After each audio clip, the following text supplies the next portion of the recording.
เวลาที่มีคนใช้คำเว้าเสียดสีหรือเว้าใส่เฮาควรรับมือแนวใดกับคนแบบนี้ มีคำตอบ3ข้อข้อที่1ใส่สติระนึกปุ๊บระนึกปั๊บใส่ความรู้สึกประกอบเขาต้องอยู่กับเขาอย่าไปกับเขาสั่งเขาสูบลมหายใจเขากันใจไว้ปิดเขาไว้อยู่ในก่อนอย่าท่านปล่อยออกมาเพื่อบ่ให้ไปตามเขาบ่ให้ไปตามคนนั้นบ่ให้ไปตามเสียงของเขาปิดไว้ปล่อยลมหายใจออกตามก็คือตามเข้าตามออกกันใจจนทนบ่ไหวจึงปล่อยออกข้อที่2ต้องบอกเจ้าของว่าอยู่กับเจ้าของเด้ออยู่กับเจ้าของเด้ออย่าไปอยู่กับเขา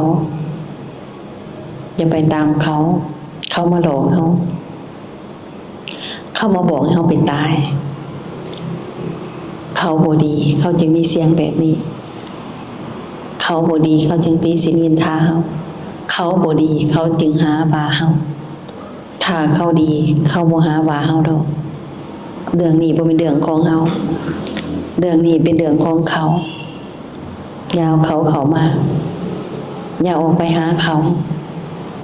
อยู่กับเฮาดีกว่าอยู่นี่แหละอยู่กับพระพุทธพระธรรมพระสงฆ์นี่แหละอยู่กับพุทธังธัมมังสังฆังนี่แหละอยู่กับพระผู้นี่แหละ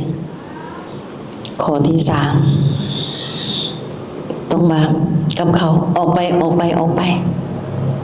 อยู่นี่บ่ตอนรับเจ้าหรอก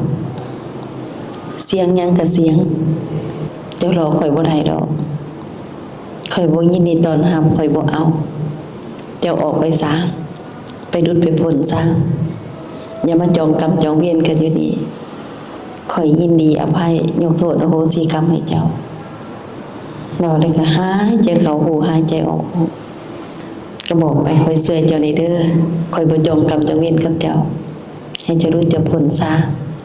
ให้เจ้าไปอยู่กับพระพุทธเจ้าพระธรรมพระสงฆ์ซะของแบบนี้ข่อยบ่เอาข่อยบ่ต้องการเพื่อให้อารมณ์เฮาเย็นขึ้นให้ความวุ่นวายมันสงบลงให้การเกิดมันหยุดบ่อยมันเกิดออกเนาะเฮาก็สิพอมีพลังมันจะคอยนั่งพิจารณาว่าเขาถือเขาผิดเฮาถือเขาผิดหน่อยหรือหลายจึงคอยสรุปแต่ต้องให้เข้าใจถึงเหตุและผลเฮาจึงสิรู้สิผลจากสิ่งที่ประสบพบสิ่งที่ผ่านเข้ามาเฮาบ่ถือสาก็ดีแต่เฮาต้องเบิ่งว่าเฮาผิดหรือเขาผิดเพราะเหตุอันใดเรื่องเฮาบ่อคติก็ดีที่สุดก็ต้องให้เฮารู้เฮาเข้าใจเฮาจึงสิมีปัญญา